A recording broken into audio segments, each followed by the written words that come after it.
ba'sa ishfi anta syafi la shifaa illa shifa'u shifaan la yughadiru saqama. Kita baca doa. Ini saya buat tuliskan transliteration.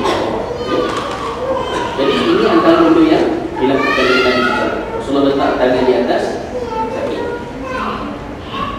Boleh ya? Contoh yang kedua, Nabi SAW telah didatangi oleh seorang lelaki yang mengadu tentang kesakitannya. Yang tadi Rasulullah buat sendiri, ya? Rasulullah letak tangan atas badan sakit dan Rasulullah bacakan doa. Dalam kes ini, Rasulullah ajar orang sakit itu pula untuk buat sendiri. Jadi Nabi SAW berkata kepadanya, "Da'iyadaka 'ala alladhi ya'lamu min jasadik wa qul bismillah wa qul sab'a marrat a'udzu bi'izzatillah wa qudratihi min syarri ma ajidu wa uhadir." Nabi SAW kata, letakkan tangan kamu pada mana bahagian kamu yang sakit dan kemudian sebutkan bismillah, lepas tu baca yang bawah ni, tunjukkan.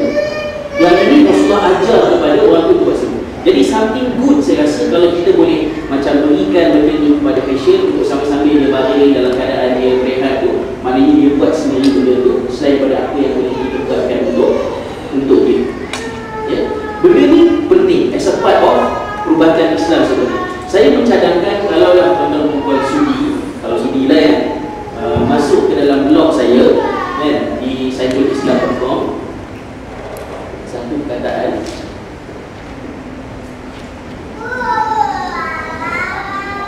dan klik di bahagian mukmin profesional, dia punya kategori. Di bawah ni ada banyak artikel tentang kehidupan di hospital sebagainya lah, ya. Ada orang berehat dengan minggu, ada orang berehat dengan tengok movie. Saya merehatkan diri dengan tulis, kan? Lagi letih lagi banyak tulis, kan? Kalau banyak artikel tu dengan stres, kan? Jadi apa ni, dalam ini ada satu artikel yang bertajuk Paradigma Perubatan Islam. Apa yang dimaksudkan dengan perubatan Islam? Kadang-kadang orang maksudkan bahawa yang dimaksudkan dengan hospital Islam, yang hospital itu kena hijau, nama dia kena guna Arab, lepas tu dia punya apa ni, dia punya ambulans kena banyak tulis ayat Quran. Kan ada Malaysia cadang nak buat kereta Islam, ya?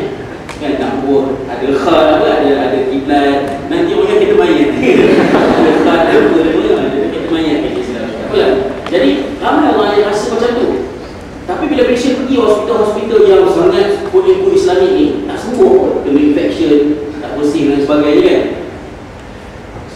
Dan juga kalau hospital Islam, mesti hospital tu semua orang Islam kerjanya, orang perempuan semuanya berhubung dan sebagainya, baguslah. Tapi untuk sebuah hospital Pulau Bintang, hospital Seberang Jaya, hospital Kelang, hospital IJN, boleh juga menjadi hospital Islam berdasarkan kepada apa yang dipunyai. Kerana yang dikehendaki oleh Islam ialah memanfaatkan peraturan-peraturan Allah yang diterjemahkan dalam sains dan teknologi. Ya, kita misalnya berapa dos yang diperlukan untuk seorang baby yang usia 2 tahun dengan beratnya 9 kg, berapakah paracetamol yang nak dibagikan kepada dia? Calculation dari siapa yang buat calculation? Bukannya farmasis, bukannya doktor, mereka hanya discover, tapi yang menetapkannya ialah Allah SWT. So kita follow that, dia sehat, maknanya kita telah mematuhi peraturan Allah SWT. Maka apa yang Ustaz buat adalah merupakan perubatan Islam, dan ini adalah another part of complementary part of untuk apa yang telah terjadi di hospital. Baik, seterusnya apabila kita melawat pesakit, ini mungkin saya jelas sikit lah. Benda ni saya bentangkan hari itu pada hospital Kelang, Maisa Hospital Kelang. Kita digalakkan untuk melawat sakit. Di IJN, dia punya administration staff ada apa itu macam satu kelab lah, ya, untuk memberi sokongan kepada sakit. Jadi secara volunteer, maknanya mereka join dan melawat sakit secara bergilir, ya, untuk melawat. Dan dia merupakan satu perkara yang baik. Cuma yang penting, bila kita melawat orang sakit, dan saya rasa lebih lagi kalau lawatan itu sebagai satu kerja kita, seperti sebagai seorang nurse dan sebagainya, doakan ya agar sakit itu sembuh. Kemudian berikan ingatan agar dia sabar dan berbaik sangka dengan Allah Ta'ala. Jangan ziarah terlalu lama. Ini especially kalau sedang demam lah, ya. Dan juga antara benda yang selalu Nabi sebut bila ziarah orang sakit, which can also be practiced by nurse for example, dan juga as a doctor, ialah Rasulullah sebut pada sakit ni secara direct dengan dia lah, ya, bukan doa senyap, cakap pada dia la ba'sa tahur, insyaAllah. Sama ada nak sebut bahasa Arabnya ataupun dengan makna bahasa Melayu, sakit. Maksud dia maknanya sakit sakit, tak apa ya. Benda ni semua adalah tahur Allah. Tahur tu maksudnya gugur dosa ya, gugur saya silap dengan benda ni. So ini adalah Rasulullah sebagai seorang konsultan yang comfortkan orang-orang sakit yang dia temui. Okey. Dan juga menggalakkan sakit untuk solat dan bincang dengan panjang lebar. Baik sampai dengan Allah SWT.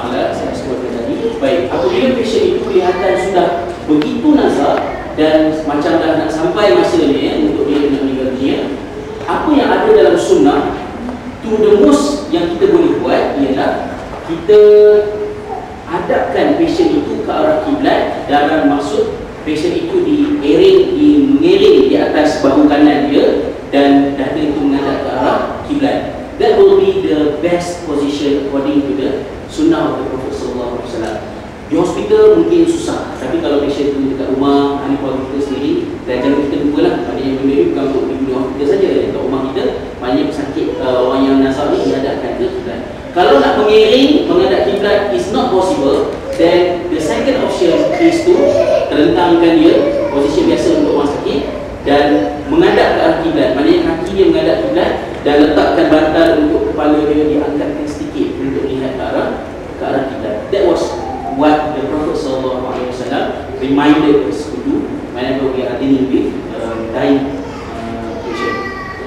Itulah yang ada di sini. Dengan berbagai ya, maknanya ketika nyawanya nak dicabut, dia berada dalam keadaan posisi yang terbaik, posisi yang sesuai dengan. Saya rasa kalau digunakan teknologi Feng Shui untuk menganalisa apa hikmah di sebalik ini, mungkin ada few thing yang boleh kita manfaatkan. Saya rasa lah, cuma tak ada knowledge tentang benda itu. Sebab Feng Shui bukan religion, it's not religious, tapi dia just satu sains ya, terhadap apa ni, benda macam ni lah, kedudukan rumah dan sebagainya.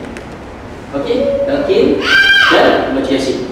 Walaupun maknanya kita membacakan Yasin kepada orang yang sedang meninggal dunia, tapi of course maknanya saya berikan sedikit quotation di bawah ni bahawa hadis ini ya, ma min mayyitin yamutu fa tuqra 'indahu Yasin illa hawanallahu alaihi.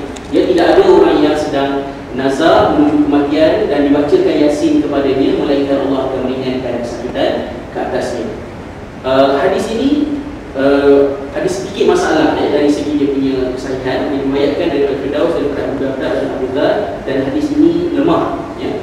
Akan tetapi sama ada surah Yasin ataupun apa-apa sahaja ayat Al-Quran, ada riwayat yang lain yang menjelaskan di mana kita membaca Al-Quran Allah akan menurunkan rahmatnya. So kalau kita baca Yasin dan surah-surah yang lain juga boleh dibacakan ketika berada dekat dengan orang yang sedang nazar, mudah-mudahan ada bless daripada Allah SWT untuk membantu meringankan pesakit. Dan pemilihan surah ni juga kena betul. Kadang-kadang kita orang Melayu semua benda kita guna surah Yasin. Contohnya macam kalau ada patient yang PSY kan, contoh katalah yang